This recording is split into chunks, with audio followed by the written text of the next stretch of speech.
my dad was very, into music. He wanted all of us children to be able to play at least the piano. So I actually grew up with a piano in the house, and my dad got us a Ghanaian piano teacher, and all of us could play, say myself and my immediate elder sister. Now my immediate elder sister became the star when we were very young because she was really gifted at it. She could play a lot of classical pieces, even represented her school. And then she came home and said, "Daddy, my music teacher says I should have another instrument aside the piano." So my dad now bought her a guitar.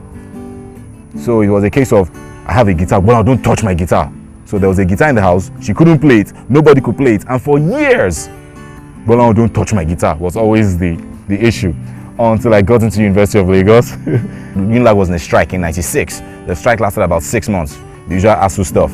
And about 4 months into the strike, my next door neighbor was like, "Well, there's a guitar in your house now, why don't you let me help you restring it, repair it, and you can start learning to play." And I thought, well, since I have nothing to do, why not? Why not? Let me just learn the thing. So he helped me to fix up the guitar, tune the strings, and then he gave me one big brown envelope that had, the photocopy of a guitar book. And so I pulled out the first page, put it on my lap, and I started. And that was how I fell in love with the guitar, way back in '96. I just fell in love. From the first day I played my first chord, A major, D major, that was it. I was hooked.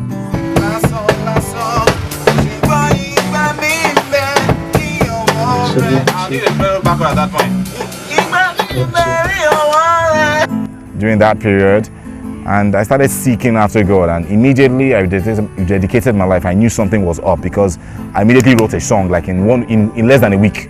I just opened my Bible, opened Psalm 1, and I started, and I wrote the song with Psalm 1. And that's how my journey into, songwriting in an intense way started. I joined a fellowship called the Rock Foundation Mission, and they had a music team called Rock Solid.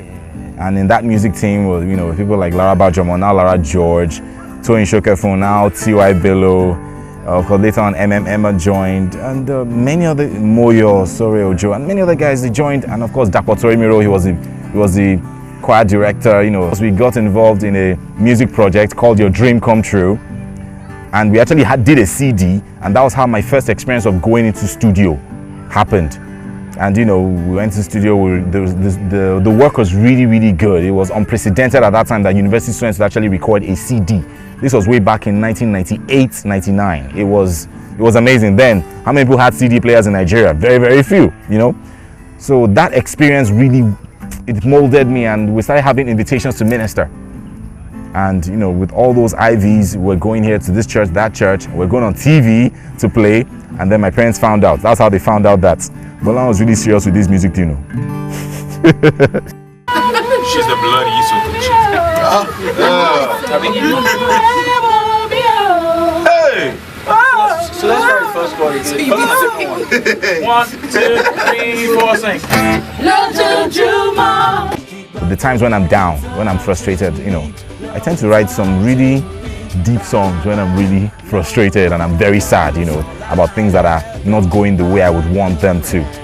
And my relationship with God, sometimes when I'm just playing my quiet time, worshiping, a song just bubbles out. It literally just comes out. In the days when I used to ride in a downfall, I'm riding and the conductor is making noise, and right there as the conductor is making all sorts of noise and things are happening, a song pops into my head, and I just pick out a pen and a paper and I start to write right there in the bus, even as the bus is rickety and is shaking. I've had many, many instances where songs just literally drop into my heart.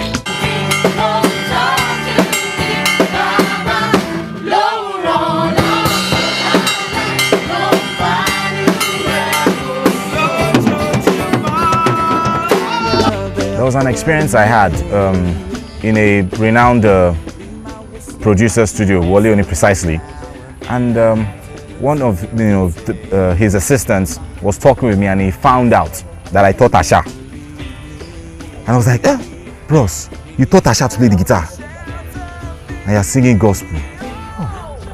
But that just sums it up. Anyone who goes into music and makes up his mind to sing gospel or to sing for Jesus and take a stand for Jesus should be ready for a very long road that will not be filled with roses.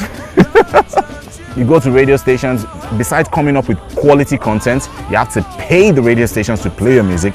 Gosh, The matter is, if you're singing gospel, if God has not called you, don't try it. Don't try this at home.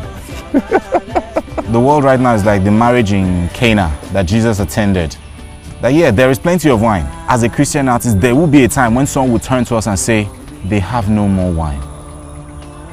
And to be up to us, at the representatives of Jesus, to come up with something better, sweeter, before the end of the marriage. But the truth of the matter is, if you have substance and you keep following God, God will make a way for you.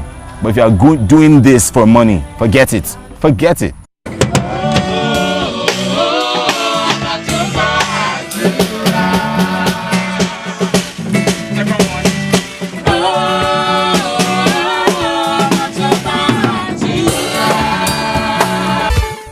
Madupa is a culmination of my life experiences, I would say, over the last 7-8 years. I've had a number of miracles happen to me. So I've had miracles happen to me. I've seen God turn things around. I've seen God provide for me over the years. I've seen my business as a guitar teacher and as a voice teacher blossom over the years. So it's a combination of all that is this album. The times I've prayed and I say, God, my times are in your hand. Bless me now. You know, like Obatongba Dura, my God, Mokoju mi si o eleda mi, Mogbe oju mi soke, Oluwa gbote mi. As in, I'm like, God, hear me, God. I lift up my eyes to the hills, from whence cometh my help. Show through me that you are worth following. That anyone who makes up his mind to follow Jesus will be better off at the end of the day. And that has been my prayer, you know. And really, that's what Shane Madupe is all about. Oh, She Baba. Oh, She Omo. Baba, oh ṣé ọmọ, agbanilágbàtàn, oh ṣé Baba,